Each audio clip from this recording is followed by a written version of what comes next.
ఓడినా గెలిచిన ఓడిపోతున్నానని తెలిసిన కొన్ని ధనాన్ని బాగా వృధా చేసుకుని సమయాన్ని వృధా చేసుకున్నా ఇప్పటికీ గుండె ధైర్యంతో ఉన్నాను. వాళ్ళు ఉండగలరా? కాదు, వాళ్ళు ఉండగలరా? ఒక్కసారి ఓడిపోయిన చెప్పండి సార్, ఒక్కసారి ఓడిపోయినాడు బిషాన్ అయితేస్తాడు.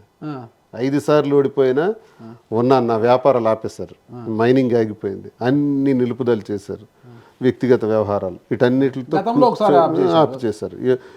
ఇప్పుడు కుదేలైపోయాను, ఇంకా చాలా డౌన్ రోడ్కి వెళ్ళిపోయాం, బాగా కింద పడిపోయి అన్ని అయిపోయినాయి, కింద పడిపోయాం, వస్త్ర పరిశ్రమ పెట్టుకున్నా, కింద పడిపోయి ఇప్పుడు టెక్స్టైల్లోకి వచ్చాను. ఇది తప్పని ఎవడు అన్నాడు? నా ఇష్టం. టెక్స్టైల్ ఐడియా ఎవరిది? ఎస్ మాది టెక్స్టైల్లోకి వచ్చామండి.